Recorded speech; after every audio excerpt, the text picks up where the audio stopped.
Okay, picking up where we left off, for example 4, we have 2 points. We have the center, which is h and k, and then we have the point, which is x and y. So here's our h and k, here's x and y. So we're going to plug everything in. We do not know the radius. We're going to plug that into our equation of a circle.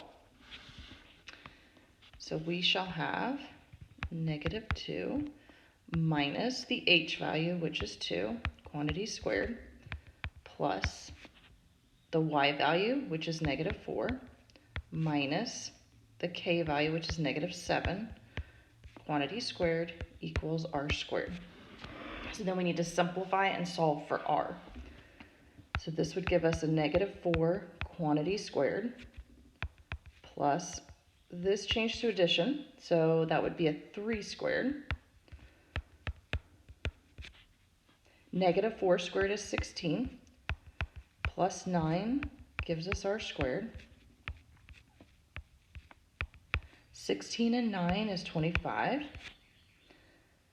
and the square root of 25 is going to be 5, so your radius is 5. And it does say to write the equation out, so we need to make sure we do that step. So x minus 2 quantity squared plus y plus 7 quantity squared equals 5 squared, which is 25. So I'm going to go ahead and change that to 25.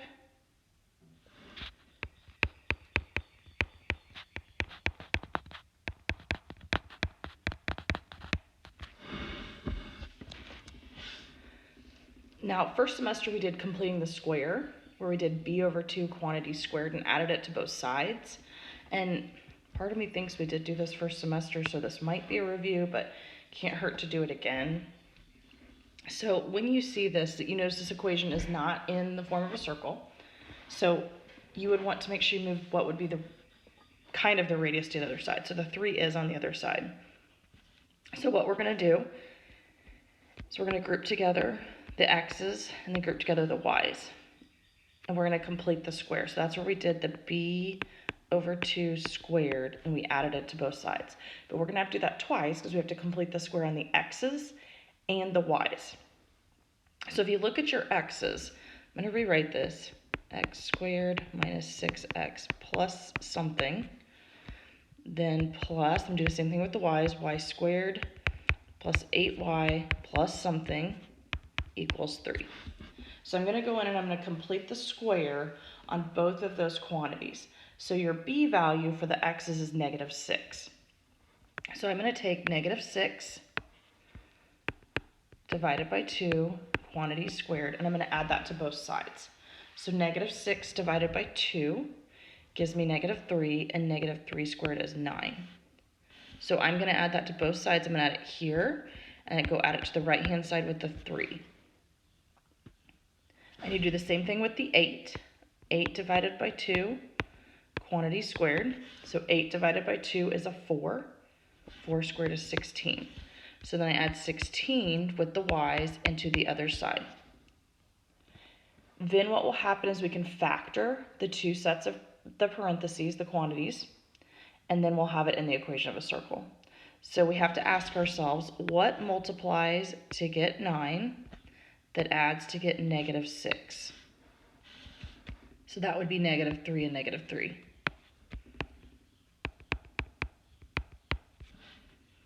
Same thing over here. We ask ourselves what multiplies to get a 16 that adds to get a +8.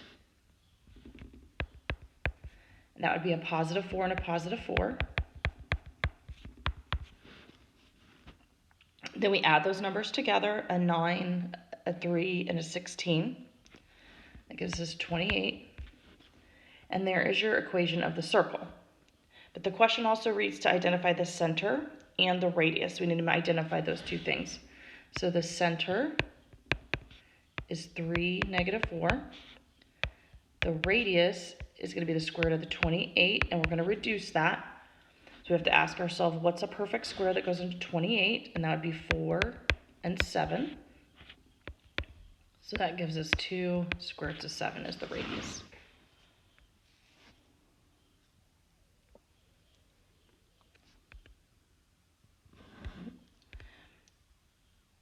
So we're going to graph a couple circles here in a second. When you go to graph a circle, and you know a circle doesn't pass the vertical line test, so it's not a function. When we use our graphing calculator, you can use this function that says here, the z zoom and then 5z square. That'll get it into the screen. But when you go to enter it, you have to solve the equation for y like we did down here. So if you look at this equation has y by itself. So we're going to have to let y1 equal the square root of 16 minus x squared, and then y2 is the other one. So you have to enter them both in. The ones that we're going to work with today, we can just use, we don't need to use the calculator, and most of the time you don't have to use the calculator, just, you know, just an option.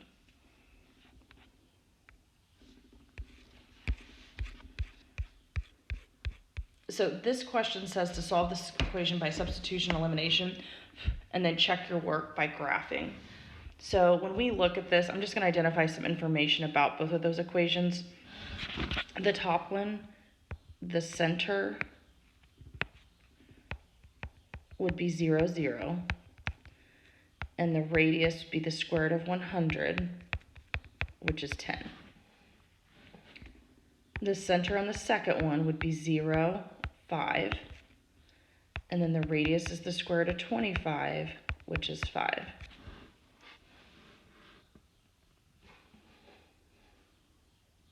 So if you want, you can go ahead and graph it now, just so you know what the solution is, and so you know if you're doing it right. So I would suggest do that first.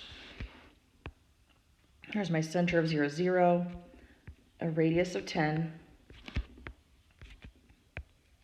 Sketch a circle in as best you can.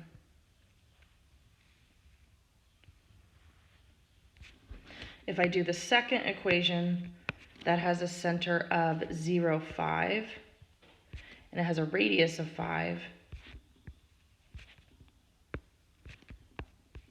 So you can see where the two intersect.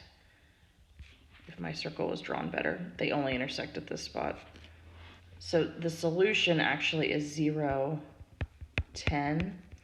But let's go ahead and let's do it by hand also, so you can see how to solve this algebraically.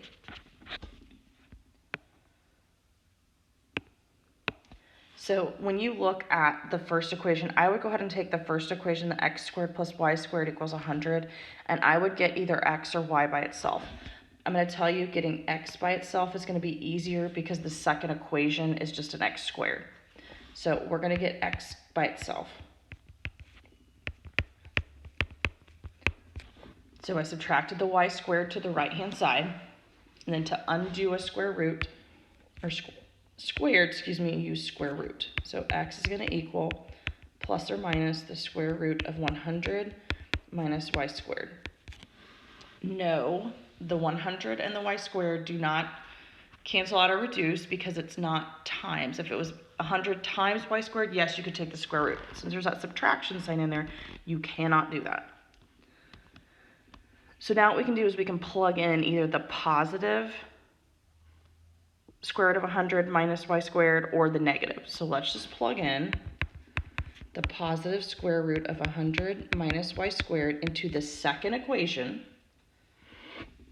So we're going to plug all of this is going to go into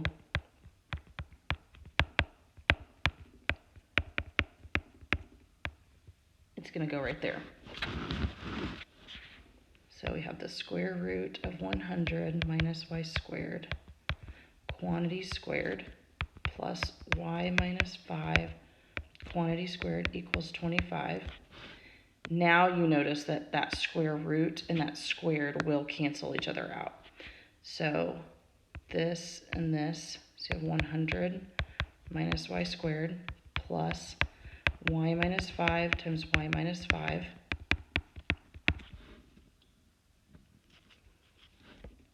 100 minus y squared plus, I'm going to FOIL this out, y squared minus 10y plus 25 equals 25. And then what we can do is we start combining like terms and solve for y. cancel, cancel. Subtract 25 over, you get 0.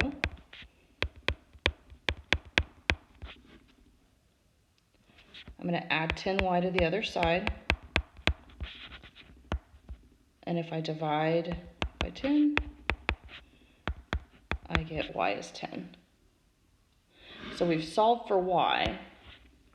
We need to go plug that back into, I'd say let's just plug it into the original, the first one. So x squared plus 10 squared equals 100.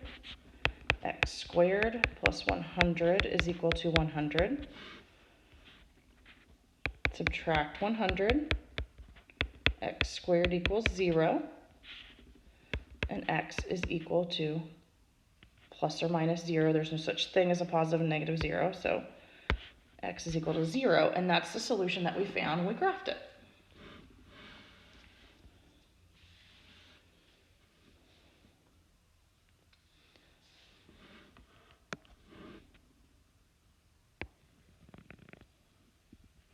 Okay, for this last one, I would grab your graphing calculators. It might be helpful to get the table. So I'm going to do the table for this parabola. And if I have this table, I'm going to go enter this into my y equals. Then if you go to your table, let's plot some points down, negative 3, 7, negative 2, 2, negative 1, 1. You could always plug it in algebraically.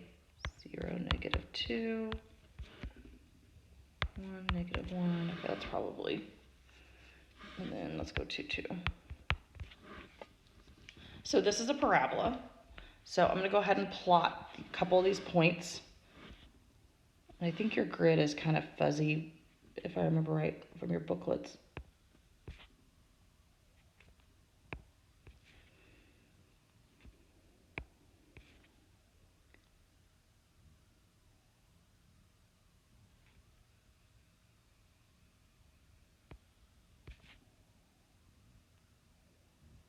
Oops, I can tell this point's not right. This is not right. This should be...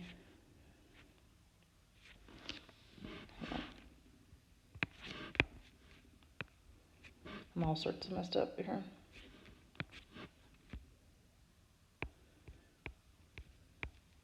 There we go.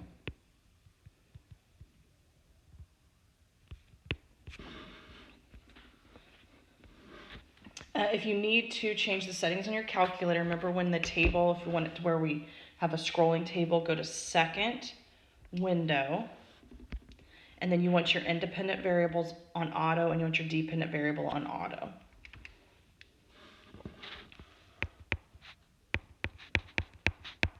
Okay, so I'm going to do a table for this one. This one's a little bit easier to graph, but I know that I think your grids are really fuzzy and they're hard to see. So negative 3, 7, negative 2, 6.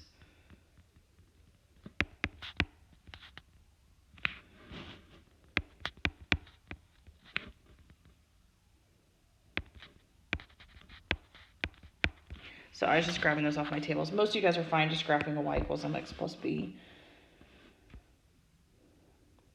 So 0, 4, 1, 2.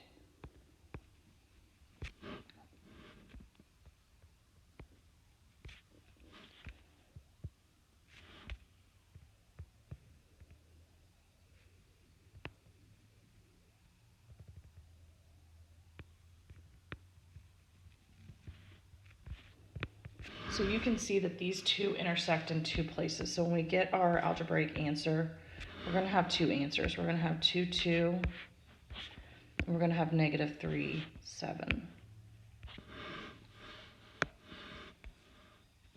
So let's solve it algebraically. So we have the top one is, they're both in y equals, so what you can do is set them equal to one another. So we can take the top equation of x squared minus 2 and set it equal to negative x plus 4. So you have a quadratic, so what I would suggest is get everything on one side, and then you can factor.